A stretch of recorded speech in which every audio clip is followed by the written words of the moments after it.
এই তর্ক তো মানুষের অভিজ্ঞতা, আমরা সব জায়গায় বলছি মানুষের অভিজ্ঞতা সবচেয়ে বড়। কি প্রতিশ্রুতি দিলাম আর প্রতিশ্রুতি দিলাম না, তার থেকে বিষয় হচ্ছে যে রাজনীতি করতে এসে শুধুমাত্র ক্ষমতার লোভে আমরা কতগুলো লিখে দিলাম নির্বাচন, কারণ ভোট চাইতে এসে। এটা যদি প্রতিশ্রুতি হয়, এটা যদি রাজনৈতিক কালচার হয়, তাহলে আমাদের পর যে জেনারেশন তৈরি হবে, কিন্তু বা আমার বাড়ির ছেলেটার কাছে এই রাজনীতি আজকে প্রশ্ন চিহ্নের সামনে এই কারণেতে যে রাজনীতি মানে হচ্ছেন কতগুলা মিথ্যা প্রচার করা, মিথ্যা বক্তব্য দেওয়া ব্যক্তি, তার জন্য রাজনীতিটা খারাপ। এর ফলে এই রাজনীতিটা দুর্বৃত্তায়ন করা হচ্ছে এই কারণেতে, যে কারণে আজকের দিনের কিছু মানুষের সামনে স্বাভাবিকভাবে প্রশ্ন হচ্ছে রাজনীতি কি ভালো মানুষ করে? কেন সেই প্রশ্ন হচ্ছে এই কারণেতে যে রাজনীতি করা মানেই তোমার ক্ষমতার লোভে কিছু মিথ্যা কথা বলো, আর মিথ্যা কথা যখন তুমি পালন করতে পারবে না তখন প্রশ্ন করে, তাহলে তার বাড়িতে বাইক বাহিনী পাঠাও। এই যখন অবস্থান তৈরি আগে ছিল, দেখো একটু কমল, আমি একটু বলিনি বাইক বাহিনীর কথা বললে এই যখন অবস্থা হচ্ছে, আসবো কমল দা আপনার কাছে আসবো।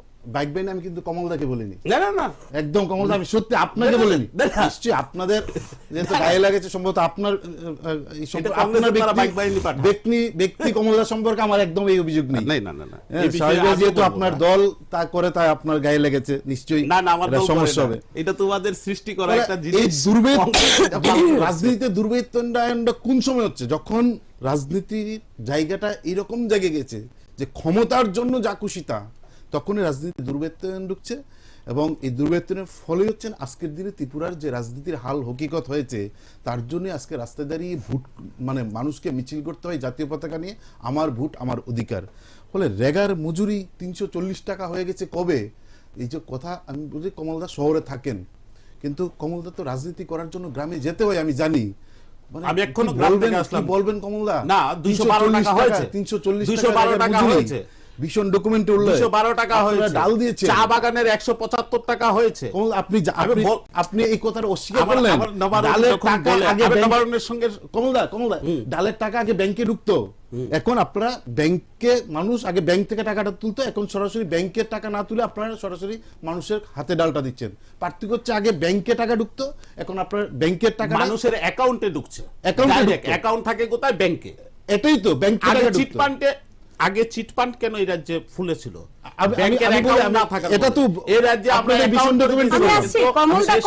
কমলদা এবং নগরন্দা দুজনের কাছ থেকে আমার অনেকগুলো প্রশ্ন রয়েছে, আমার না জনগণের। ঠিক আছে, শেষ বলে জল সূর্যটা দিয়ে আমি মানে এই পর্বটা শেষ করছি। জল সূর্য, যতক্ষণ সূর্য থাকে ততক্ষণ যদি জল পড়ে কমলদা, সমস্ত ক্ষেত্রে ধান গাছ পচে নষ্ট হয়ে যাবে।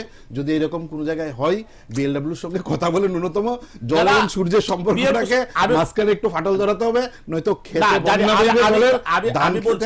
আমি বলছি কৃষকের ধান নষ্ট হয় কিনা আমি জানি না, কিন্তু কৃষকরা বলেছে আমাদের লাভ হয়েছে। যখন কৃষক বলে লাভ হয়েছে মানে তার যে খেতি করতে তার লাভ হয়েছে, ধান খেতে যায় বা ফসল অন্য রবি ফসল করে যাই করুক, কিন্তু তাদের লাভ হয়েছে এই পিএম কুসুম দেওয়াতে। ভারতবর্ষের ত্রিপুরা রাজ্য পুরস্কৃত পিএম কুসুম নিয়ে। আপনারাও জানেন না পিএম কুসুম এরকম কি জিনিস। আমাদের এই মিডিয়া চ্যানেল চালান যারা সাংবাদিকের সঙ্গে যুক্ত, এত বড় তারা পর্যন্ত জানেন না, আপনারা দিল্লি থেকে পুরস্কার নিয়ে এসেছেন, অবাক হচ্ছে। আমরা অ্যাকচুয়ালি জানেন না এটা কি করে আনেন পুরস্কার, সবাইকে জানানো উচিত ছিল তো। আমি বলছি অনুষ্ঠান আপনারা এটা জানাতে পারতেন। ত্রিপুরা রাজ্যে বর্তমানে যেভাবে উন্নয়ন হচ্ছে, বাস্তব চিত্র এটা আপনারা ক্যামেরা করেন। আর আমি মানে ওকে বলবো, বুকে হাত দিয়ে বলো যে বিগত দিনের পরিস্থিতি বর্তমানের পরিস্থিতি রাত দিন তফাৎ। একদম ত্রিপুরা রাজ্যে উন্নয়নের ছোঁয়া সবসময় 2018 থেকে শুরু হয়েছে, আজকে পর্যন্ত উন্নয়নের ছোঁয়া চলছে। আগরতলা শহর, ভাবা যায় আগরতলা শহর এখন যারা 5 বছর আগে কলকাতা থেকে মানে গিয়েছে আর আসেনি, যারা দিল্লি গিয়েছে, যারা অন্যান্য প্রদেশে গিয়েছে, এসে বলছে আরে কোথায় আসলাম, লন্ডন স্বর্গ। ত্রিপুরা রাজ্য আজকের দিনে, আমি লন্ডন কাউকে সঙ্গে তুলনা করবো না, লন্ডনকে হারাতে পারি এই কাজটাই আমরা করব ভারতীয় জনতা পার্টি। স্বর্গ আগরতলা শহর এখন, পরিষ্কার পরিচ্ছন্নতা, সারা রাস্তায় মনে হয় সন্ধ্যা থেকে শুরু হয় পূজা ভাব, আগরতলা শহরের লাইটে, তাছাড়া রাস্তাগুলি কি সুন্দর। একেবারে এই জায়গাটাই আসবো, এই জায়গাটাই আসবো, কমল দা এই জায়গাটাই আসবো। আগরতলা শহরের রাস্তার পাশে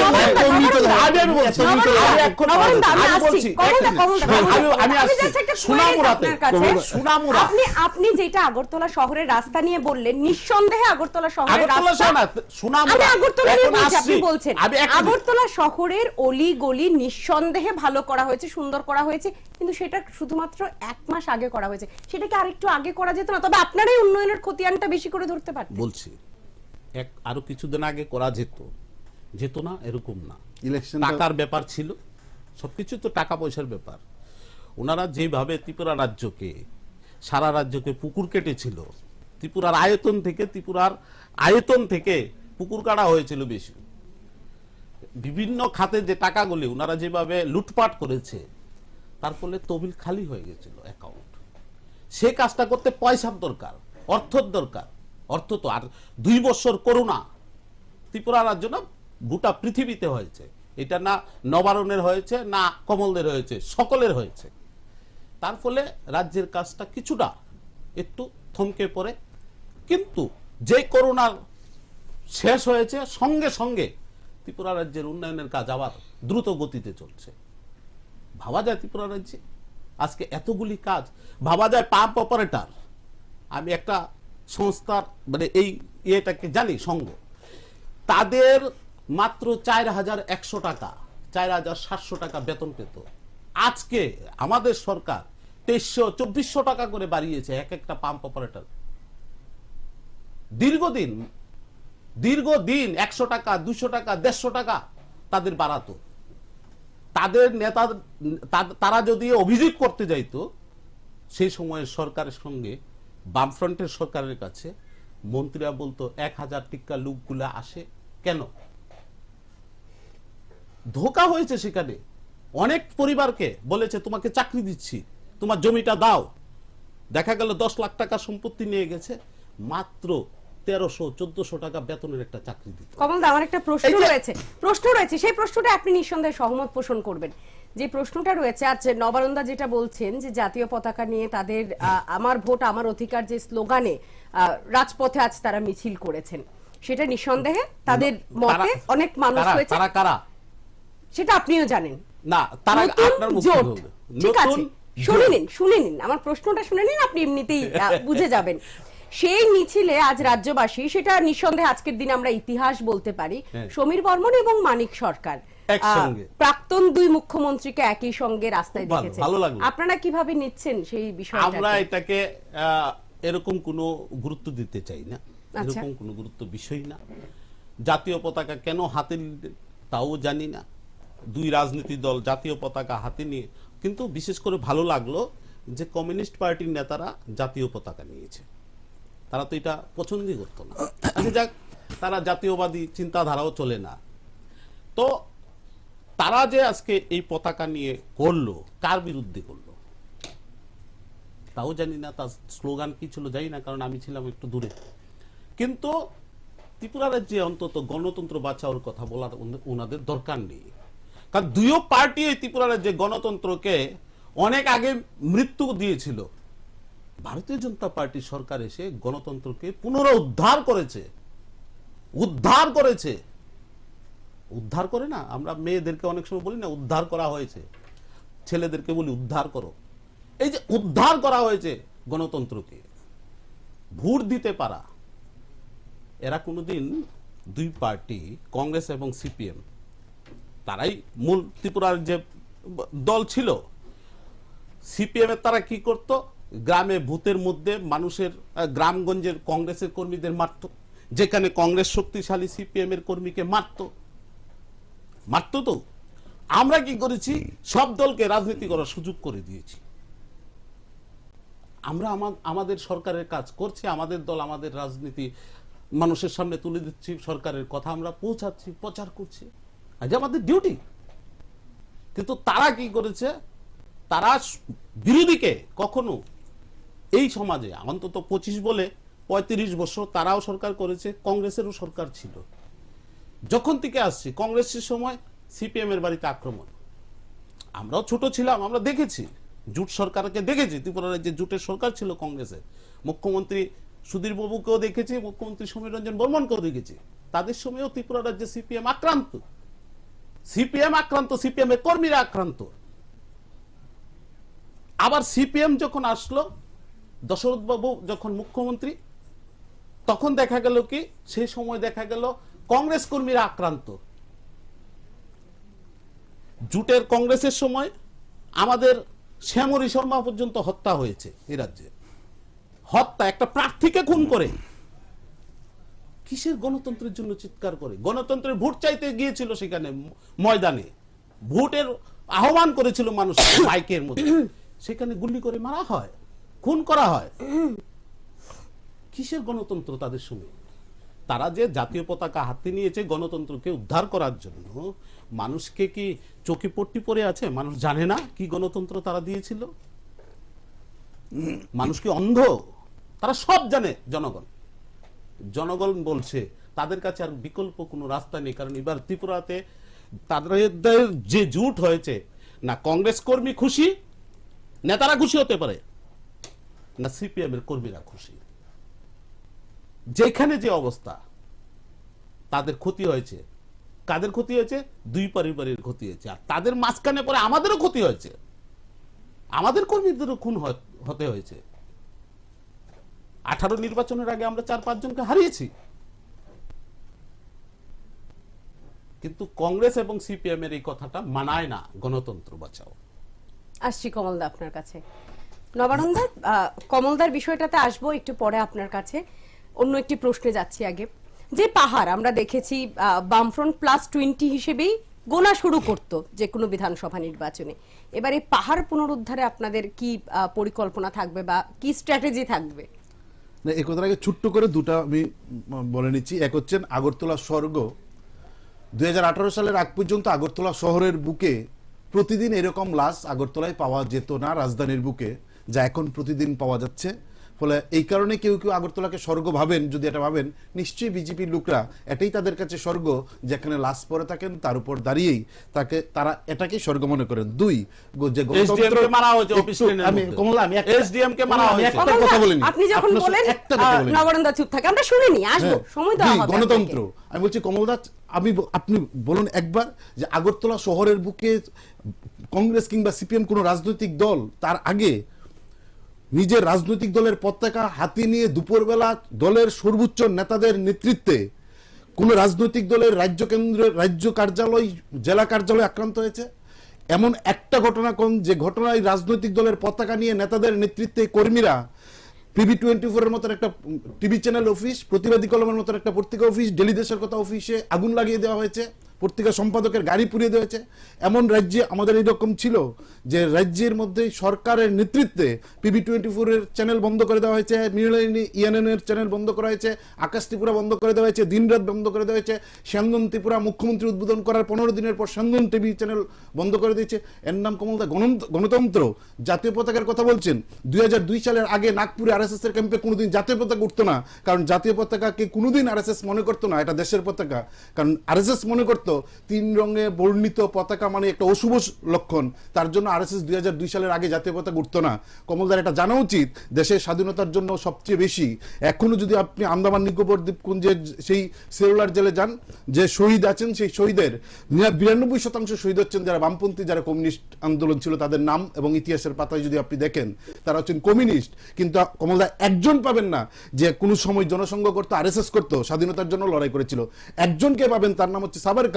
আপনারা তাকে জোর করে বীর উপাধি দিয়েছিলেন, যিনি 14টা মুসলেখা দিয়ে বলেছিলেন আমি ইংরেজকে সহযোগিতা করব, আমি স্বাধীনতার আন্দোলনে থাকবো না। তার যদি একটা নাম থাকে, সেই হচ্ছেন যিনি মুসলেখা দিয়ে জেল থেকে ছাড়া পেয়েছেন।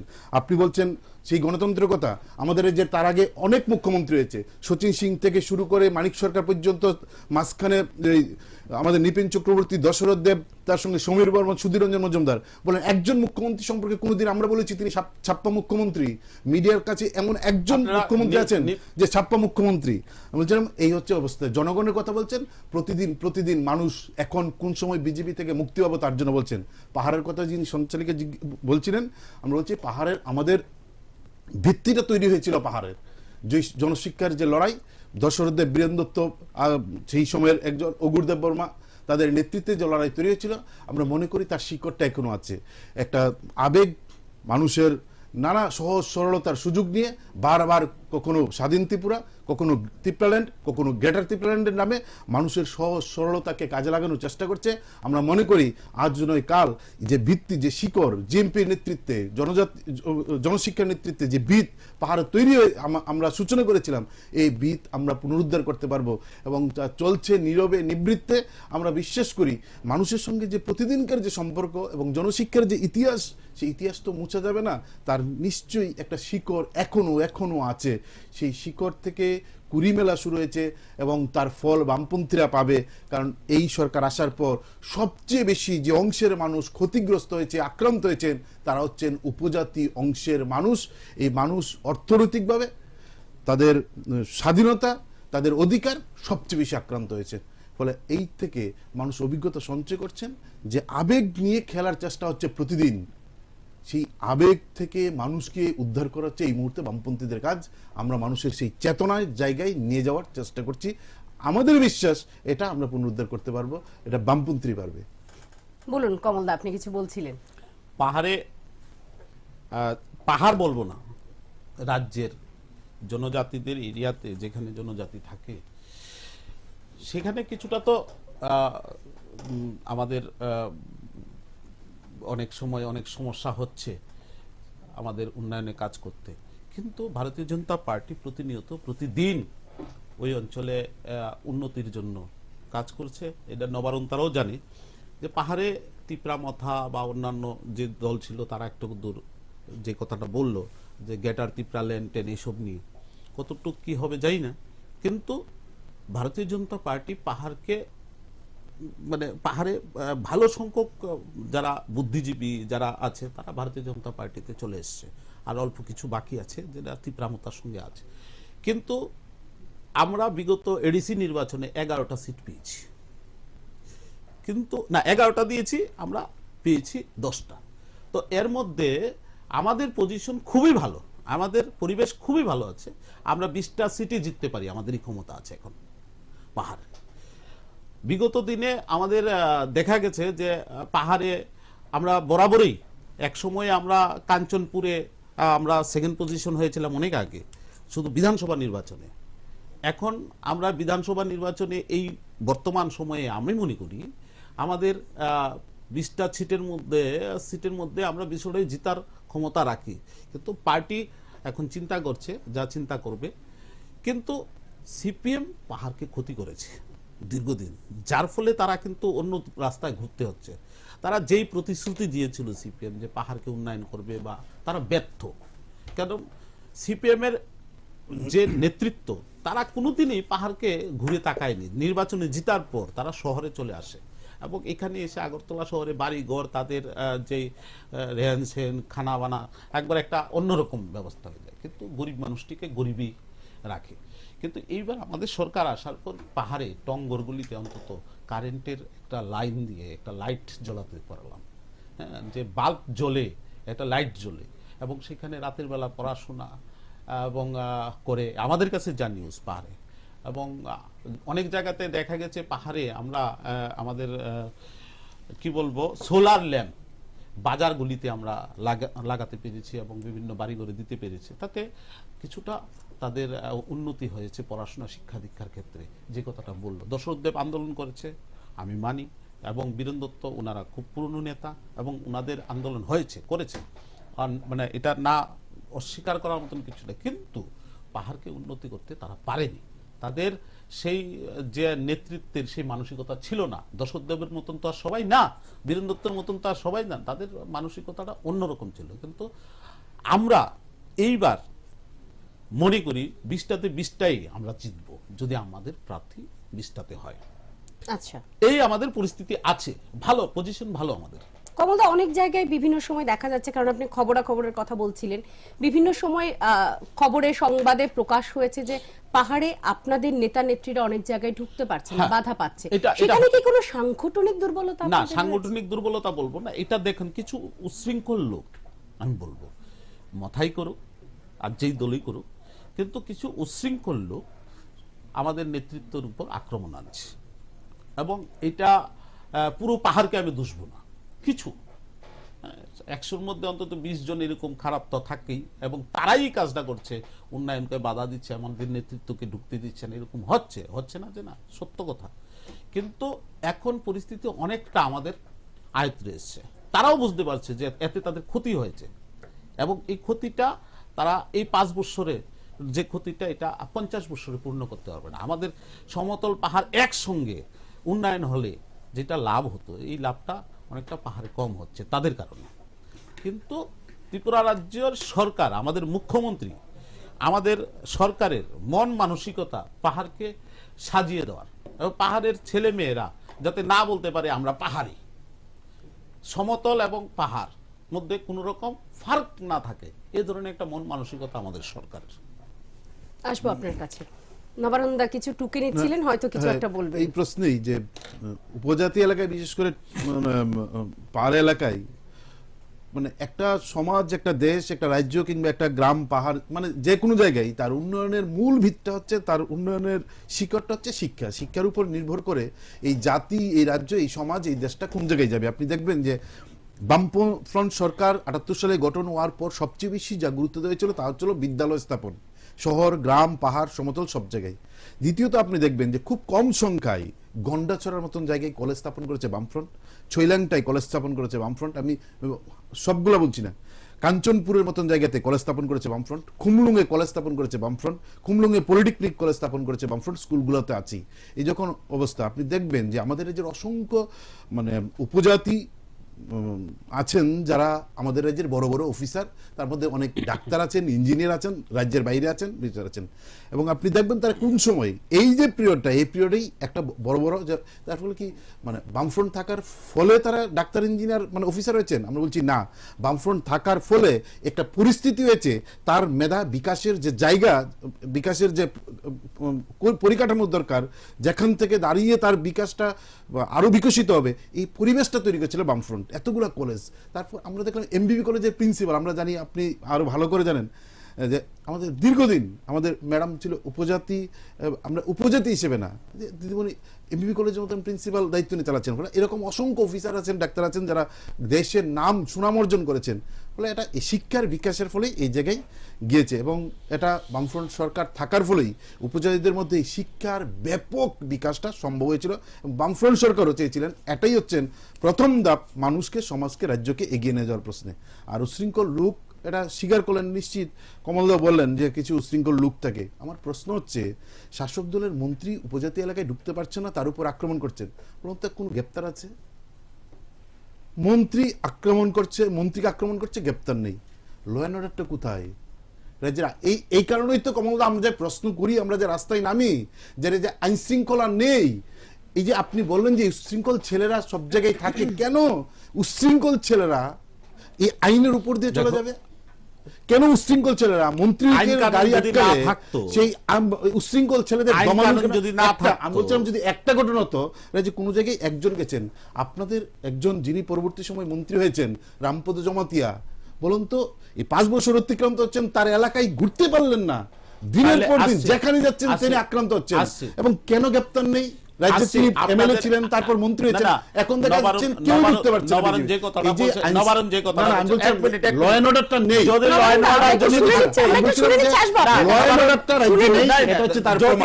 ল অ্যান্ড অর্ডার বামফ্রন্ট সরকারের সময় থাকতো, তাহলে বিমল সিনহা হত্যা হতো না। ল অ্যান্ড অর্ডার ছিল সেই সময়, বিমল সিনহার হত্যা, আগরতলা শহরে এসডিএম এর হত্যা, নিকুজিশন পার্টি, আপনি দুটো দেখাচ্ছেন, আমরা তো বলছি 200-র মতো। আমি বলছি প্রতিদিন। আরে বাবা, একটা মিনিস্টার খুন হয়ে যায় মানে ল অ্যান্ড অর্ডার কোথায়? আমি বলছি আপনি রাজ্যের মিনিস্টার খুন হয়ে গেছে, বিমল সিনহা, আমাদের রাজ্যের স্বনামধন্য। এখন তো প্রতিদিন হচ্ছে, প্রতিদিন খুন হয়ে গেছে। প্রতিদিন খুন হচ্ছে। সরকারের সময় কোথায় ল অ্যান্ড অর্ডার ছিল? প্রতিদিন খুন হচ্ছে। কোথায় ছিল? প্রতিদিন খুন হচ্ছে।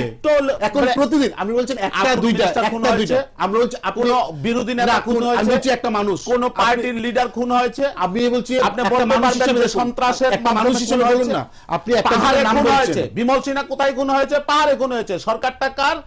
মানিক সরকার মুখ্যমন্ত্রী, আমি বলছিলাম আপনি একটা দুইটা ব্যক্তির নাম করে বলছেন, আর আমি বলছি প্রতিদিন খুন হচ্ছে, প্রতিদিন খুন হচ্ছে, আগরতলা শহরে প্রতিদিন আগরতলা খুন হচ্ছে, রাজ্যের প্রান্তে খুন হচ্ছে। আমরা তার পরের বিষয়ে যাই, কারণ তর্ক চলতে থাকলে কোনো বিষয়ই দর্শকদের কাছে গিয়ে আমি পৌঁছাবে না। বলছিলাম একটা দুইটা আপনি নাম করছেন, আমি বলছি প্রতিদিন কিন্তু রাজ্যে খুন আপনি যেটা হচ্ছে, বললেন খুন হচ্ছে প্রতিদিন। আপনার সঙ্গে সহমত, আপনারা এইগুলি শিখিয়ে গেছেন তাদেরকে, আপনারা শিখিয়ে গেছেন, কিন্তু তারপরেও আমাদের সরকার আসার পর একটাও খুন হয়। তারপর আপনারা ফেল করেছেন, তাহলে ফেল আমরা করিনি, ফেল মানে আপনারা চেষ্টা fail করেছেন, ফেল করানোর চেষ্টা করেছেন, কিন্তু সেই চেষ্টায় আপনারা সফল হননি। চেষ্টা করেছেন, এখনো চাইছেন, বর্তমানও চাইছেন, এই কয়দিনের মধ্যেও চাইছেন। আপনারা বলবেন না আপনারা এতদিন এইসব এইসব এই এই এই এই মিডিয়ার মাধ্যমে কংগ্রেস সিপিএম কে কি তুলুধনা করেছেন, আজকে কিভাবে একসঙ্গে বসছেন আপনারা, জনগণকে কি আপনারা বার্তা দিচ্ছেন? দুইটা অশুভ নেতৃত্বে, বিজেপির নেতৃত্বে গোটা দেশ আপনি সংবিধান আক্রান্ত, বিজেপিকে হটানোর জন্য আপনাদের নীতি নিষ্ঠা সবকিছু বিসর্জন, বিজেপি নীতি আদর্শ সব বিসর্জন। আপনাকে এখান থেকে আসতে হবে, আপনারা পারবেন না, আপনি যদি নালার মধ্যে বিসর্জন দেন আপনাদের নীতি আদর্শ, আপনিও থাকতে পারবেন না, নীতি আদর্শ বিসর্জন দিলে বিজেপির মতন না চললে আপনিও থাকতে পারবেন না। আমি বিজেপির মতন চলি না, আমি দেশভক্তি, বিজেপির দেশভক্তিকে ভালোবাসি। বিজেপিকে মানুষকে মেরে কোথায়, মানুষকে মেরে কোথায়, মানুষের বাড়িতে আগুন দিচ্ছে, স্লোগান উঠছে কি ভারত মাতা কি জয়, কোথায় মানুষের বাড়িতে আগুন দিচ্ছে, কার বাড়িতে ভোট লুট হচ্ছে, ভারত মাতা কি জয়। আপনারা ভোট লুট করেছেন বিশাল করে 2014 তে ডাইরেক্টলি আপনার নেতা, যুব নেতা অনলাইন ভোট দিয়েছে, ছবি এসেছে ত্রিপুরা রাজ্যে। ছাপ্পা মুখ্যমন্ত্রী কাদের, আপনি জানেন না? কাদের ছাপ্পা ত্রিপুরা রাজ্যে বন্ধ রেখেছিলাম আমরা। কাদের ছাপ্পা মুখ্যমন্ত্রী? না, ছাপ্পা মুখ্যমন্ত্রী কে? বিজেপি সরকার সবে ছাপ্পা মেয়র কে? কোথাও হয়নি, কোথাও হয়নি। শুনুন, যদি ছাপ্পা ভোট হতো সিআরপিএফ, আপনার প্রশ্নগুলি অধরা থেকে যাবে। এক সেকেন্ড, আবার যখন বলে মানিকদাকে, যখন আমাদের মুখ্যমন্ত্রীকে ছাপ্পা ভোট ওনাদের নেতৃত্ব আমাদের রাজ্যের, আমাদের ছাপ্পা ভোট হয়নি। এক সেকেন্ড, আমি উত্তর দিচ্ছি আপনাকে, আপনি উত্তর নেবেন না? আমি বলছি আপনি বলেছেন আপনি উত্তর নেবেন না। আমরা কমলদা এক সেকেন্ড, আমরা জাস্ট আপনি হ্যাঁ না বলুন, ধরুন ছাপ্পা ভোট হয়নি। এক সেকেন্ড, না কমলদা ছাপ্পা ভোট হয়নি, উত্তরটা যদি যুক্তিসম্মত না দিতে পারি তারপর বলে দেব। আমাদের লোককে ক্যামেরায় ধরেছে, সিআরপিএফ দৌড়াচ্ছে, গিয়েছে।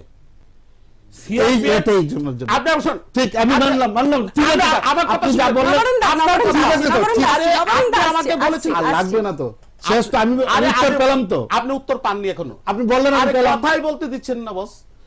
আপনি যে কথাটা আমি কইতে চাইতেছি, আমাদের যে কথাটা বলছেন যে আমরা ছাপ্পা ভোট দিয়েছি, ক্যামেরায় ধরা পড়েছে, সিআরপিএফ ধরাচ্ছে, প্রশাসন কত শক্ত ছিল। ত্রিপুরা রাজ্যের সরকারটা কার? ভারতীয় জনতা পার্টি। নির্বাচনে কে দাঁড়িয়েছে? ডক্টর মানিক সাহা। কে? মুখ্যমন্ত্রীর পদপ্রার্থী দাঁড়িয়েছে। তো সেইখানে চাইলে পদপ্রার্থী না, তখন তিনি মুখ্যমন্ত্রী। এবং আমি বলছি, আরে দাদা, নির্বাচনে দাঁড়ালে পদপ্রার্থী বলে, রানিং মুখ্যমন্ত্রী, ভুল নাই কোথাও, আমার কথা তো ভুল নেই। আপনার মুখ্যমন্ত্রী তখন মুখ্যমন্ত্রী, এবং নির্বাচনে যখন দাঁড়ায় সেখানে তিনি হোম মিনিস্টার। আমি বলছি সব ঠিক আছে, হোম মিনিস্টার হয়ে পারতো না পুলিশ প্রশাসনকে দূরে সরিয়ে দিতে, সিআরপিএফকে দূরে সরিয়ে। আপনি আমার কথা উত্তর দিন। ছিল তো দূরে, সরিয়ে দিতে পারতো না। ধরলো কে? মিডিয়া। কে বলেছে মিডিয়া? হ্যাঁ, মিডিয়া ধরলো। মিডিয়া, পুলিশ, একজন অ্যারেস্ট হয়েছে, একজন কমল, একজন অ্যারেস্ট হয়েছে, পুলিশ না, কোন একজন অ্যারেস্ট হয়েছে। আমাদের লোক বলেছে না, কেন তাহলে অ্যারেস্ট করলেন না? না না, ওরা বলেছে আমাদের বিজেপির লোক, আপনারা বলছেন আমাদের সংবিধান প্রদত্ত ভোটের অধিকার একজন অ্যারেস্ট করলেন না পুলিশ। নবারুণের ক্যাডার, ডিওআইএফ এর ক্যাডার ভোট দিয়েছে। কে ধরেছে? মিডিয়াই ধরেছে। প্রশাসন ছিল রুমের ভিতরে ঢুকে, ভোট কেন্দ্রের ভিতরে ঢুকে ভোট মেশিনে গিয়ে ভুল করছেন। আর বাইরের এটা লোকসভা নির্বাচনের বিজেপি আসার পর আপনি যেটা বলছেন, লোকসভা নির্বাচনের বিজেপির ক্যাডার বিজেপি সরকারের সময়ের কথা বলছেন। যে বিষয়টা আপনার কাছ থেকে জানবো এবার, আপনাদের এবার জোট, এবং আমি আপাতত আমরা ধরে নিচ্ছি কংগ্রেস এবং সিপিএম এরই জোট, যদিও পরবর্তী সময় আপনারা অন্যদেরও আহ্বান রেখেছেন। আপনাদের এইবার ম্যানিফেস্টো বা আমরা যদি বলি ভিশন ডকুমেন্ট আপনাদের কি যৌথভাবে প্রকাশ পাবে নাকি যে কোনো দলের আলাদা আলাদা হবে প্রকাশ? আমার কাছে এখন পর্যন্ত সিপিএম এবং কংগ্রেসের জোট হয়েছে বলে এরকম কোনো খবর আমার কাছে নেই। এক সাংবাদিক সম্মেলন করে আসন সমঝোতার কথা বলেছে, আসন সমঝোতার আসন সমঝোতার কথা বলেছেন, আসন সমঝোতার কথা বলেছেন, কিন্তু কোথাও সিপিএম কংগ্রেসের জোট ঘোষণা এখন পর্যন্ত হয়নি। ভবিষ্যতে এরকম সিপিএম কংগ্রেসের জোট হবে কিনা আমার জানা নেই, এখন পর্যন্ত আমি জানি না। দুই নম্বর আমি নবারুণকে দিয়ে দিচ্ছি, যদি যা জানে আমি উত্তর দিয়ে দিচ্ছি। এই প্রশ্নে মিছিল করতে সুনির্দিষ্ট হবে, সিপিএম এর কথা কংগ্রেসের নেতা আমরা একই সঙ্গে সমস্ত কিছু দেখেছি। নবারুণদার বিষয়টা শুরুতেই বলেছেন মানিক সরকার, সমীর বর্মন, সুদীপ বর্মন, জিতেন চৌধুরী একসঙ্গে হেঁটেছেন, লুকিয়ে আর বাকি হাজার হাজার আমরা শুনবো আপনাদের কি থাকবে। বলছিলাম এখানে আসন সমঝোতার কথা বলেছেন, নিশ্চিতভাবে সেখানে আসন সমঝোতা হবে, যার যার মতন করে। যে রাজনৈতিক দল সিপিএম না, সেখানে তার আগে আমাদের একটা ফ্রন্ট তৈরি হয়েছিল, সেটা আমার ধারণা হচ্ছেন আমি ৭৮ সালের আগেই সেই ফ্রন্ট তৈরি হয়েছে, বাম front, CPIM, CPI, RSP, forward block. এটা হচ্ছেন আমাদের লড়াইয়ের ময়দানে এই ফ্রন্ট তৈরি হয়েছে, বামপন্থী ফ্রন্ট। এই ফ্রন্ট তার সঙ্গে কংগ্রেস, সেখানে আসন একটা সমঝোতা হবে। বামফ্রন্টের মতন করে লড়াই করবে, বামফ্রন্টের মতন করে তার ইশতেহার, তার প্রতিশ্রুতি, মানুষের কাছে তার বক্তব্য, তার স্লোগান, ভিশন রক্ষা করবে। নিশ্চিতভাবেই কংগ্রেস, এটা তাদের দলের ব্যাপার, তারা তাদের মতন করে করবেন। এই প্রশ্নে কংগ্রেস কি ভিশন ডকুমেন্ট করবেন, কি করবেন, সেক্ষেত্রে নিশ্চয়ই আমরা সেই দলের দায়িত্ব নিতে পারবো না।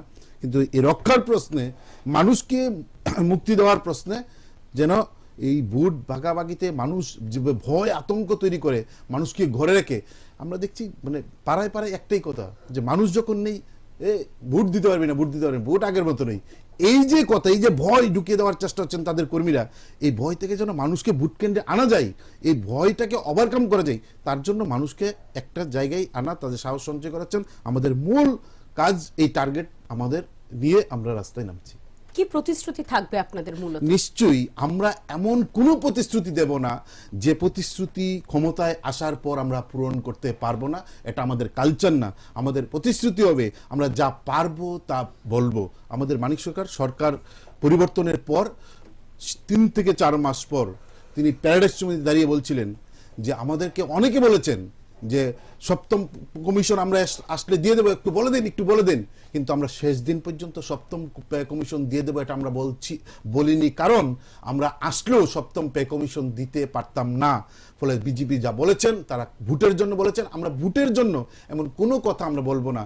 আমরা বলছি এই সরকার পরিবর্তনের পর মানুষের শিক্ষা, স্বাস্থ্য এবং তার যে অধিকার যতগুলো আক্রান্ত হয়েছে, অধিকার তাকে ফিরিয়ে দেওয়ার জন্য, তার জন্য আন্দোলন করতে হবে। চাকরির দরজা যেভাবে বন্ধ করে দেওয়া হয়েছে, চাকরির দরজা যেভাবে বন্ধ করে দেওয়া হচ্ছে, এই দরজা খুলে দেওয়ার জন্য বামপন্থীদের উপর বরাবর আমাদের চাপ আছে। বামফ্রন্ট সরকার সেই নীতিতে বিশ্বাস করেন। এই চাকরির বন্ধ দরজা খুলে দেওয়ার প্রশ্নে আমরা এই মানে বামফ্রন্ট আগামী দিনে তার প্রতিশ্রুতি নিশ্চয়ই রাখবেন, সেইভাবেই তারা এগুচ্ছেন এবং আমরাও বিশ্বাস করি বামফ্রন্ট যা বলেন তা করেন এবং যা পারবেন তাই বলবেন। কমলদা, আসবো আপনার কাছে যে বিষয়টা নিয়ে আপনি বলছেন। ত্রিপুরা রাজ্যে মানুষ এখন আর আন্দোলনকে বিশ্বাস করে না। বহুত আন্দোলন করেছে, বিনা আন্দোলনে ত্রিপুরা রাজ্যে মানে রেল রাস্তা, প্লেন সব ব্যবস্থা হয়েছে। এবং আজকের দিনে ত্রিপুরা রাজ্যের রাস্তা, আমি বলবো ত্রিপুরা রাজ্যের থেকে আগরতলা থেকে ধর্মনগর যাওয়া কঠিন ছিল এক সময়, সিপিএম এর সরকারের সময়, বামফ্রন্ট সরকারের সময় কঠিন ছিল। আমি নিজে, আপনিও সবার থেকে খবর নিলে জানতে পারবেন, 9 ঘন্টা 10 ঘন্টা সময় লাগতো আগরতলা থেকে, এসকর্ট করে যেতে হতো। কোন সালে দাদা? এসকর্ট করে যেতে হতো 2018 সালে। তখন তৎকালীন প্রাকৃতিক এবং অন্যান্য সমস্যা ছিল। 2018 সালে বলবেন না এটা? 2018 সালে অন্যান্য সমস্যা ছিল। আসবে না ওটা, ইতিহাস আসবে না। বলুন, আপনি বলুন। আচ্ছা, আমি তো চুপ ছিলাম। তো নবারুণ আমাকে আবার কাটে, তো নবারুণ সবসময় আমরা বসি আমাদের সঙ্গে। রাজনীতিতে দূরত্ব হতে পারে, ব্যক্তিগত পরিচয়, একটা সময় কিন্তু আগরতলাও মানুষ খুব কম থাকতো, কষ্ট, খুব কষ্ট। কিন্তু এবং আপনি যেটা বললেন, আমি একটু ধারণা আমাদের দর্শকদের বলবো, আপনি যেটা বললেন যে আপনাদের মধ্যে হয়তো ডিবেট হয় কিন্তু আপনাদের মধ্যে বন্ধুত্বটা একই জায়গায় থাকে। আমরা সাধারণ মানুষের একেবারে তৃণমূল স্তরের কর্মীকেও আপনারা একই, দুজনকে বলবো একই বার্তা দেবেন যে নিজেদের মধ্যে যাতে সম্পর্কটা ভালো থাকে, তবে হয়তো রাজনৈতিক কোনো সন্ত্রাসী আমাদের দেখতে হবে না। না, নীতির ক্ষেত্রে আমরা এটা ত্রিপুরা রাজ্য থেকে রাজনীতির সন্ত্রাসটাকে তুলে দেব বলেছিলাম এবং এটাকে বন্ধ করব, বন্ধ করেছি। রাজীব ভট্টাচার্য কেন করলো না? করেছি। আপনাদের সভাপতি রাজীব ভট্টাচার্য কেন করলো না? রাজীব দার উপর আপনারা মিথ্যা না দাদা, ছবি সব কথা বলে না, PB24 এটা ছবি সব কথা বলে না। সিপিএম রাজ্য ধরে নাও, সিপিএম রাজ্য দপ্তর, দাদা সিপিএম রাজ্য দপ্তর ধরে নাও আমি রাস্তা দিয়ে যাচ্ছিলাম, রাজ্য দপ্তর তুমি ধরে নাও আমি রাস্তা দিয়ে যাচ্ছিলাম, কোন একটা সাইকেল আমাকে লাগিয়ে দিল, অ্যাক্সিডেন্ট হয়েছে, সঙ্গে নবারুণ হঠাৎ থেকে আসলো, তো সবাই বললো নবারুণ আমাকে অ্যাক্সিডেন্ট করে দিয়েছে। সিপিএম এর পথ, আরে এটা ছবি সব কথা বলে না, ছবি সব কথা বলে না। আপনাদের পতাকা, ছবি রাজীব বাবু মিছিলের এই পতাকা মিথ্যা কেন? মিছিলের পতাকা ছিল, তুমি আজকে একটা বড় নেতা হচ্ছ না, মিছিলের পতাকা ছিল না। জানো যে রাজীব ভট্টাচার্য এই কাজ করায়নি, আজ কি হয়েছে এটা মিছিলে ছিল তো দুর্ঘটনা, তোমাদের এখানে উস্কানি দেওয়া হয়েছে, তার জন্য একটা দুর্ঘটনা ঘটেছে, তার তদন্তের বিষয়। PB24 আগুন তদন্তের বিষয়, PB24 আগুন বলতে যাব না, TB24 এ আগুন দিয়েছে না কিনা তারাও তো বলেনি। সিপিএম রাজ্য দপ্তর আগুন, আমরা আসবো জানেন না, বিভিন্ন সময় আমরা দেখেছি কনফ্রন্টের সময়ও অনেক রাজনৈতিক সন্ত্রাস হয়েছে। রাস্তার কথা বলছিলাম, আমাকে আপনি যেটা বলছিলেন সেটা আমরা শহর থেকে যাওয়ার জন্য ধর্মনগর 8 ঘন্টা 9 ঘন্টা সময় লাগতো, সকাল 5টায় গাড়ি ছাড়তো, বিকাল 5টায় গিয়ে 2002 সাল পর্যন্ত। আচ্ছা, সম্ভবত 2002 সাল পর্যন্ত। আমি বলছি একদিকে উগ্রপন্থা জন্য এসকর্ট করতে হতো, আরেকদিকে রাস্তা ছিল না, ছোট ছোট রাস্তা, একটা গাড়ি আরেকটা গাড়িকে পাস দিতে পারতো না, ট্রানিং এ গিয়ে পাস নিত, যেটা বাস্তব, এটাকে মানতে হবে। আর এখন দুইটা গাড়ি একসঙ্গে শা করে যেতে পারে, আওয়াজ শোনা যায়, কত স্পিডে যেতে পারে। হয়তো রাস্তার মসৃণতা বেড়েছে, কিন্তু 2018 এর আগেও আমরা মোটামুটি এই সময়টাতে পৌঁছেছি। 3 ঘন্টা রাস্তার মসৃণতা হয়তো আমি আপনারা আজকের বাড়িয়েছেন। দিনে বলছি 3 ঘন্টা 3.5 ঘন্টার মধ্যে ধর্মনগর পৌঁছানো যায়, সেটা আপনার আমার গাড়ির ব্যবধানও থাকতে পারে কমল না। রাস্তা ভালো হয়েছে, রাস্তা চওড়া হয়েছে, এই যে আমাদের রাস্তা চওড়া হয়েছে তার জন্য দুইটা গাড়ি একসঙ্গে যেতে পারে, একটা গাড়ি আরেকটা গাড়িকে ওভারটেক করতে পারে। সেটাই বলছিলাম, একেবারে 9 ঘন্টা থেকে 3 ঘন্টা না, কিছুটা মসৃণ হয়েছে আপনাদের। না, রাস্তা বড় হয়নি, চড়া হয়নি, নিঃসন্দেহে আমি বলছি কিছুটা আপনাদের দুইটা গাড়ি আপ ডাউন করতে পারে একসঙ্গে, এটাকে চড়া বলতে না। কিন্তু তার তুলনা কোনোভাবেই সেই এসকর্টের সময়ে আমরা ধরে নিতে পারি না কমল। না না, এসকর্টের সময় যে একই অবস্থায় ছিল, কেন হতো? এসকর্ট তো টেনে যেত, আরেকটা গাড়ি এসকর্ট যখন ধর্মনগর থেকে যে মনু থেকে ছাড়তো, সেটাকে পাস দিতে পারতো না রাস্তার কারণে। কিন্তু আজকের রাস্তার চওড়া অনেক বড় হয়েছে, আমাদের সরকার করেছে, মানুষের চলাফেরার ব্যবস্থা উন্নয়ন হয়েছে, এখন আর আন্দোলন করতে হয় না। আগরতলা শহরে রেল এসছে 2014 সনে, আমাদের কেন্দ্রীয় সরকার প্রথমে এসে এটাকে 14 মাসে 18 মাসের জন্য মেগা ব্লক হিসাবে নিয়েছিল, 14 মাসের মধ্যে এটা কমপ্লিট করে দিয়েছে। আগরতলা থেকে আসে কোন রেলটা না যায়, কোথাও লুঙ্গি গামছা পরে আন্দোলন করতে হয় না, ইতিহাসটা আমরা আন্দোলনটাকে বন্ধ করে দিয়েছি। ত্রিপুরার সিপিএম এর না, ত্রিপুরার মানুষের আন্দোলনের ফসল হচ্ছে রেল। ত্রিপুরার মানুষের, আমি বলছিলাম নবারুণ তোমাদের পার্টি, আমি বলছিলাম ত্রিপুরার মানুষের, ত্রিপুরার লম্বা সময় কংগ্রেস সিপিএম আন্দোলন করে, কংগ্রেসের সরকার দিল্লিতে, রেল কার সময় তোমাদের সহযোগী সরকার, রেল ভিত্তিপ্রস্তর স্থাপন হয়েছে দেবগড়ের সময়, আমি বলছি দেবগড়ের সময় রেলের ভিত্তিপ্রস্তর স্থাপন হয়েছে, প্রধানমন্ত্রী ছিল সেই সময় ভিত্তিপ্রস্তর স্থাপন হয়েছে, অটল বিহারী বাজপেয়ীজির সময় দেওয়া হয়েছিল।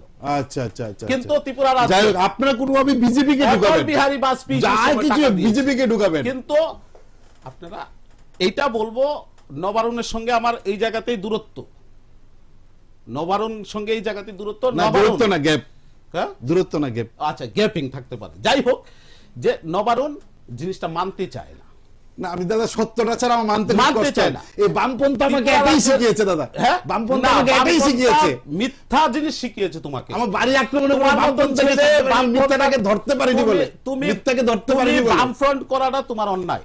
আমি মিথ্যাকে সহ্য করতে পারি না বলে বামপন্থী করি। তোমার মতন মানে যুবক বামফ্রন্ট করাটা অন্যায়। আমি মিথ্যা কথা সহ্য করতে পারি না বলে বলতেও পারি না, বলতেও পারি না, তার জন্য বামপন্থী করি, তার জন্য বামপন্থী করি। পার্টির জন্য যোগ্য না। কেন এই পার্টি তোমাকে তোমার মতন ছেলেকে সঠিক জায়গাতে নিতে পারছে না। আজকে যুবক নেই বামফ্রন্টে, কমিউনিস্ট পার্টিতে হারিয়ে গেছে।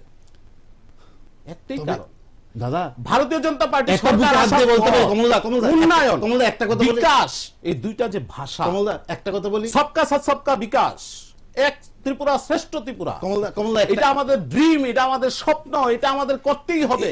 এই যে একটা জিনিস, এই যে একটা বিষয়, এটা বামফ্রন্টের নেতৃত্বের মধ্যে ছিল। কমলা, আপনি যে আমি একটা কথা বলছি, কমলার এই কথা থাকে,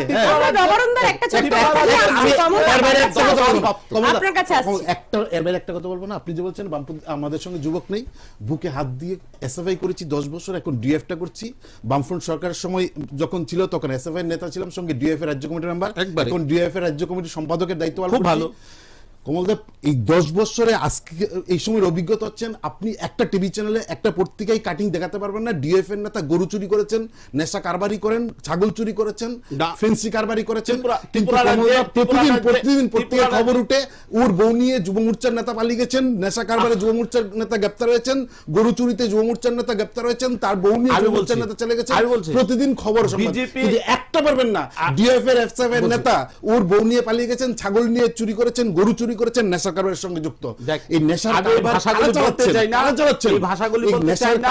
25 বছরের ইতিহাসে ডিএফ এর নেতারা নেতাদের সরকার বলছে এই সব কাহিনী আছে, নেশার করিডোর না মিডিয়াতে বললে এখন ছেলে মেয়েরা শিখবে। দাদা, নেশার করিডোর ত্রিপুরা সরকার বলছেন, ডিএফ এর নেতারা কি ছিল, মিটিং হলো, আপনাদের হচ্ছে নেশার করিডোর। ত্রিপুরার যে ডিএফ এর সর্বোচ্চ নেতা একটা ফরেস্টের ঘরের মধ্যে ধরা পড়েছিল এক মেয়ের সঙ্গে। আমি নাম বলবো না, আমি চাই না, আমি বামপন্থীরা করি, আপনার মতন মিথ্যা কথাটা বলতে পারবো না বলেই আমি বামপন্থীরা করি। আপনার প্রেসিডেন্ট ছিল ডিওএফ এর, অমল বাবু সেক্রেটারি, ধরা পড়েছে পুলিশের হাতে।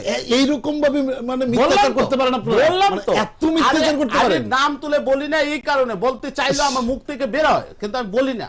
আপনাদের নেতাদের সম্বন্ধে একবারে এত মিথ্যা বলবেন না, একজন থেকে শুরু করে আমরা 10 কিছুতে আপনারা এগিয়ে করেছেন। নেশার করিডোর ত্রিপুরা এখন আপনারা বানিয়েছেন। 5 বছর আমরা ক্ষমতায়, 5 বছর আমরা ক্ষমতায়, আমরা 5 বছর আমরা ক্ষমতায় দিয়ে ধ্বংস করা বিপ্লব দেব আমাদের, মানিক শাহ আমাদের, সরকারটা আমাদের চলছে। ত্রিপুরার মুখ্যমন্ত্রী, সরকারটা বামপন্থী চলছে, নেতৃত্বকে সরকারটা কারা চালাচ্ছে, কারা চালাচ্ছে সরকারটা, তাদের নেতৃত্ব আজকে ত্রিপুরা নেশার হেডকোয়ার্টার, এখান থেকেই তো নেশার করিডোর ত্রিপুরা। আজকে গুয়াহাটিতে মিটিং করে 5 বছরের করিডোর বানাইছেন, এটা 25 বছর 30 বছরে এই করিডোর হয়েছে। কমলদা, আপনি যেহেতু আমাদের সঙ্গে রয়েছেন এবং আমাদের যে অনুষ্ঠান কুরুক্ষেত্র, এই কুরুক্ষেত্রে আমরা সাধারণ মানুষের প্রশ্নগুলি আপনাদের কাছে রাখার চেষ্টা করি, তারা উত্তর পাবেন বলে। রাজ্যের একটা বিশাল অংশ আমরা যদি বলি 10,323, তারা এখনো আপনাদের যে কমিটি তার উপর অনেকে বিশ্বাস রাখছেন, অনেকে আস্থা রাখছেন না। তাদের জন্য আপনাদের যে নতুন ভিশন ডকুমেন্ট হবে বা আপনারা যে পরিকল্পনাগুলি গ্রহণ করবেন, কোনো কিছু কি রয়েছে? দেখুন, এই বিষয়ে আমি এখনো বলতে পারি না, যেহেতু এটা কাগজটা বের হয়নি, সবটাই তো লেখা বের হতো। যখন এটা উদ্বোধন হবে তখন বুঝতে পারবো আছে কিনা। নিশ্চয়ই আমাদের সরকার, আমাদের নেতৃত্ব এটার দিকে নজরে আছে, যারা এটা দায়িত্বে আছে তারা এটা দেখছেন। এই বিষয়ে এখন আমি বলতে পারবো আগাম কথা বলাটা ঠিক না। এটা ভীষণ মানে যেই এজেন্ডা থাকে আমাদের, এজেন্ডাটা আগামী দিনে কি হবে এটা যখন বের হবে তখন আমি বলতে পারবো। একদিকে আমরা যখন দেখছি যে নবারুণ দাওরা যখন বলছে যে রাজ্যে গণতন্ত্র পুনরুদ্ধার, অন্যদিকে আপনারা বলছেন রাজ্যে চলছে সুশাসন। আমরা যদি মার্কিং এ যাই যে এই 5 বছরের কাজে সমস্ত কিছু নিয়ে, আপনি যেটা কোভিড বলেছেন সমস্ত কিছু নিয়ে, রাজ্যে মুখ্যমন্ত্রী পরিবর্তন, সবকিছু নিয়ে আমরা যদি বলি, এই 5 বছরের কাজের নিরিখে সুশাসনের সরকারকে আপনারা ঠিক কতটা মার্কিং দেবেন যদি আমরা 10-এর মধ্যে? আমি একটা কথা বলি, এই রাজ্যে 5 বছরে যা হয়েছে ভাবনার বাইরে, এত কাজ হয়েছে। তাদের 35 বছরের সরকার, কংগ্রেসের 35 বছরের সরকার 5 বছরে এত কাজ কি 35 বছরও করতে পারেনি। আমরা একটু সত্যি প্রত্যেকটা কাজ খুব তাড়াতাড়ি করেছি এবং আমরা চেষ্টা করেছি মানুষকে আরো বেশি দেওয়ার। আমাদের প্রত্যেক দিন যে বিকাশ, যে আমাদের মন মানসিকতাটা, এটা একটা তৈরি করে নিয়েছি, আমাদেরকে সিস্টেমে ফেলে দিয়েছে, এটা আমাদের নৈতিক দায়িত্ব হিসাবে করেছি। আমি বলি এইটা মানুষ দেবে এই রায়। আমাদেরকে মন থেকে খুশি এই সরকারটা কাজ করে গেছে, কোথাও দুর্বলতা নেই। আপনি সারা শরীরে কোনো অংশে আমার দুর্বলতা পাবেন না। আমরা কাজ করেছি, মানুষের উন্নয়ন হয়েছে, মানুষের অর্থনীতি ভালো, অনেকটা ভালো জায়গায় পৌঁছে গেছে, ছেলে মেয়েরা সুখে আছে, স্কুল কলেজ হয়েছে, পড়াশোনা করতে আজকে বাইরে যেতে হবে না, আগামী দিনে যেতে হচ্ছে না। এটা করতে পেরেছি। সরকারি কর্মচারী বলুন আর গরিব যারা শ্রমিক আছে তাদের কিন্তু এখন ছেলে মেয়ে পড়ানোর জন্য টেনশন নেই। সিবিএসসি থেকে শুরু করে একলব্য স্কুল সংখ্যা কত, আপনারাই তো খবর প্রকাশ করেন, আমার থেকে বেশি আপনারা জানেন। গ্রামে গঞ্জে একবারে অন্যরকম বিদ্যাজ্যোতি, চিন্তা করা যায় না। ত্রিপুরা রাজ্যের ইতিহাস বলে আপনার চোখে আপনি 10-এ কত মার্কিং করছেন? 10-এ পাবো। আচ্ছা, নবানন্দা, আসবো আপনার কাছে। বিভিন্ন সময় আমি যদি আবার ঘুরে একেবারে শুরু যেটা দিয়ে আপনার কাছে করেছিলাম সেখানেই যদি আমরা যাই, বিভিন্ন সময় রাজ্যের বিভিন্ন প্রান্তে, আমি শহর যদি ছেড়ে দিই, আমরা দেখেছি যে বামফ্রন্ট এবং কংগ্রেসের মধ্যে বিবাদের ফলে কংগ্রেসের বহু কর্মী, বহু মানুষজন কখনো শিলচর, কখনো কলকাতা গিয়ে তাদের নির্বাচনের পরে আশ্রয় নিতে হয়েছে। সেই জায়গায় সেই কর্মীদের বাড়িতে যখন আপনারা যাবেন, কি বার্তা থাকবে আপনাদের, বা কিভাবে বোঝাবেন আপনারা সেখানে? আপনি যখন এই কথাটা বলছেন, আমি একজন বামপন্থী হিসেবে বারবার বলি যে বামপন্থী এই কারণেই হয়তো আমি করছি এই হাজার আক্রমণকে মোকাবেলা করে, কারণ আমি মিথ্যাটা বলতে পারি না এবং চর্চাও করতে পারি না সত্যটা বাদ দিয়ে। এই কথাটা আমি একবারও অস্বীকার করব না যে একটা বিধানসভা নির্বাচনের ফল ঘোষণার পর, বামপন্থী সরকার তৈরি হওয়ার পর একটা ঘটনা ঘটেনি। এই কথাটা আমি ন্যূনতম বুকে হাত দিয়ে একজন বামপন্থী যুব আন্দোলনের কর্মী হিসেবে, সংগঠক হিসেবে এই কথাটা আমি বলতে পারবো না। এটা ঠিক যে একটা বিধানসভা নির্বাচনের মানে যখন শেষ হয়, তার ফলাফল যখন বেরোয়, তখন কিছু অতি উৎসাহী আছেন যারা বামপন্থার সঙ্গে ছিলেন, হয়তো নির্বাচনে কাজকর্ম করেছেন, তারা অতি উৎসাহে মানুষের উপর এরকম কিছু ঘটনা, মানে অত্যন্ত দুঃখজনক ঘটনা, একটা ঘটনা হওয়ার কথা মানে না হলে ভালো হতো, তারপর অনেকগুলা ঘটনা ঘটে যায়। কিন্তু তার রেস্টটা আপনি দেখবেন যে 5-7 দিন যখন একটা উত্তপ্ত পরিস্থিতির পর এই ঘটনার ইতি টানা হয়, এবং তা হয়তো 7 দিন, 8 দিন, 10 দিনের মধ্যে এই ঘটনার কিন্তু ইতি টানা হয়।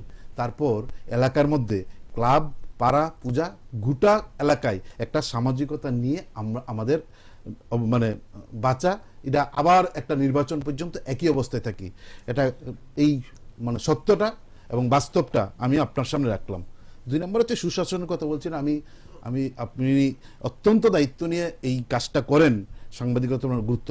আমি বলছিলাম এই সরকার, বিজেপি সরকার আসার আগে সুশাসনের কথা বলছেন।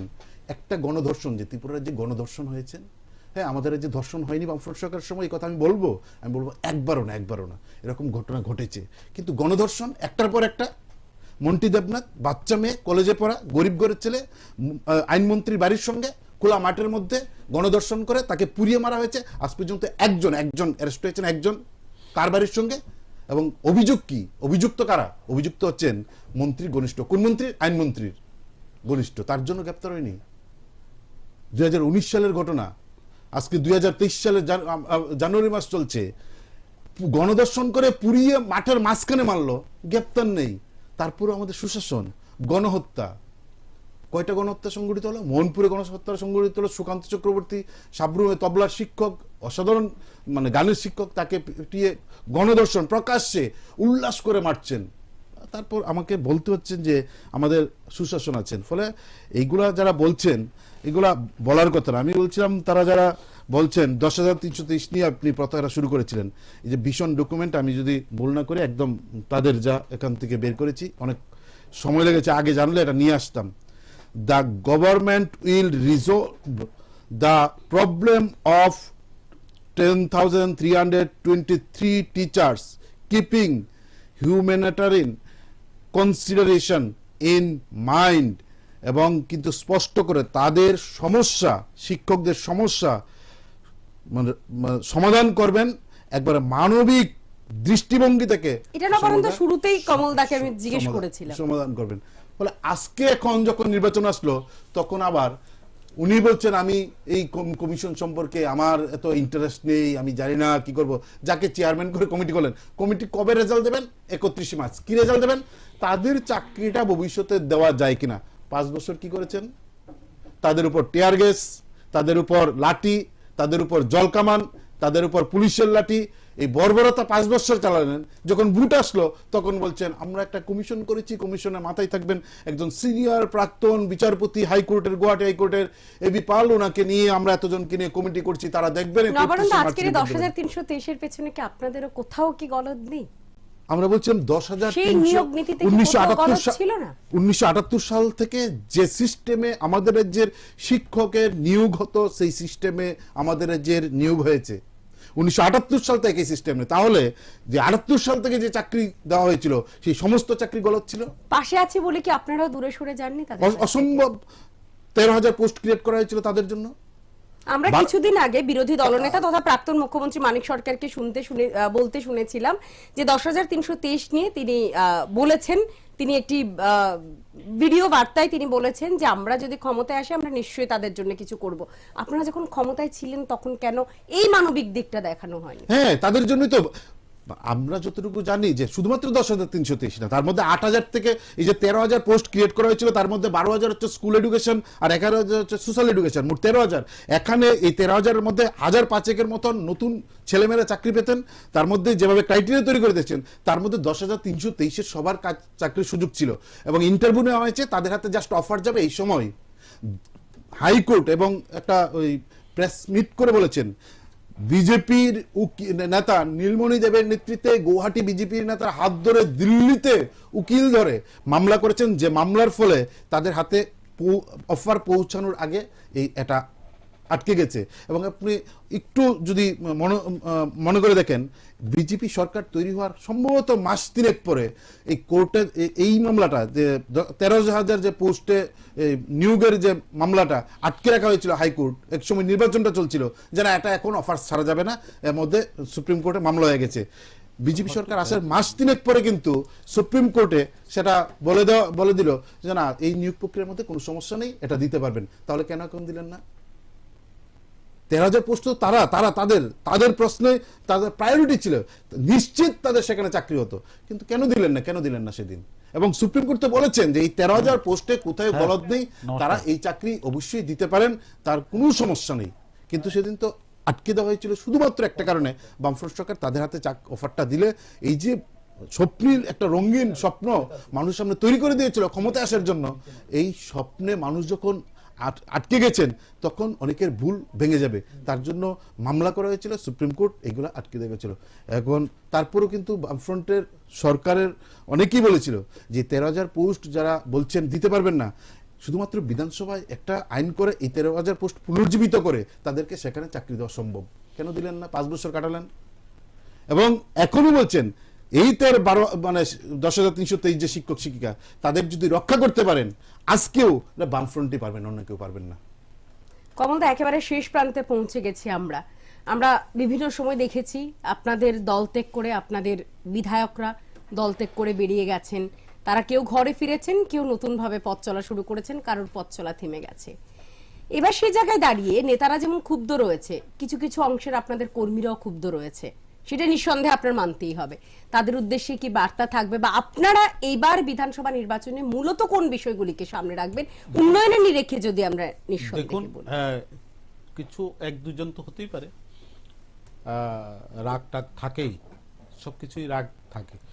তো বিষয়টা হচ্ছে যারা রাগ করেছে, যারা সমাজের জন্য কাজ হয়েছে, নিজের জন্য কিছু করতে পারেনি, তারা রাগ হয়েছে, এতে এমন কিছু আসে যায় না। কিন্তু ভারতীয় জনতা পার্টি রাজ্যের জন্য কাজ করেছে। আমরা প্রথমেই বলেছি সমাজের উন্নয়ন করার জন্যই আমরা। মানুষের কাছে মূলত কি বার্তা থাকবে, কোন বিষয়গুলোর উপর আপনারা কাজ করবেন? রাগ করার মতন কোনো জায়গা নেই। এই রাজ্যের মানুষের উন্নতি হয়েছে, তাতে খুশি হওয়ার দরকার সকলে, এবং সকলে মিলেমিশে আছে। কোথাও আমি রাগটাগ দেখি না। 1-2 জন ছিল, তারাও বলেছে যে সমাজের এত কাজ হয়েছে, এই যে সরকারি কর্মচারী থেকে সকলের জন্য, একবারে 2 ঘন্টা যারা কাজ করে তাদের জন্য, তাদেরও আর্থিক উন্নতি হয়েছে। সকলের যখন উন্নতি হয়েছে, রাগ করার জায়গা নেই। এখন আর কেউ রাগ টাগ নেই, সবাই একসঙ্গে আছে, সবাই কাজ করছে। আর যারা চলে গেছে আমাদেরকে ছেড়ে, তারা চলে গেছে, তাদের যেখানে লাভ ভেবেছে তারা গেছে, কিন্তু তাদের রাজনীতি কেরিয়ার এবার 0 হবে। এটা আমি বলে দিলাম, 0 হবে তার রাজনীতি কেরিয়ার। নবারুণও বাঁচাতে পারবে না, নবারুণের পার্টিও বাঁচাতে পারবে না তাদেরকে। জনগণ তাদেরকে শূন্য হাতে ঘরে দেবে ফিরিয়ে। একেবারে কারা শেষ হাসি হাসবেন, কারা 0 হবেন বা কারা হিরো হবেন, সেটার জন্য অবশ্যই আমাদের 2রা মার্চ পর্যন্ত অপেক্ষা করতে হবে। নবারুণদা, কমলদা, আপনাদের দুজনকে অসংখ্য ধন্যবাদ এই ভোটের সময়ে, মূল্যবান সময় আমাদের দেওয়ার জন্য। কুরুক্ষেত্রের এই মুহূর্তে যে সম্প্রচার, এ পর্যন্তই সঙ্গে থাকুন আপনারা। এবং আমরা যেটা বলছি, রাজ্যের ইতিহাসে এই যে সবচেয়ে বড় সম্প্রচার, বিধানসভা নির্বাচনকে সামনে রেখে কুরুক্ষেত্র, আমরা প্রশ্ন করব যা আপনাদের মনে রয়েছে। সঙ্গে থাকুন।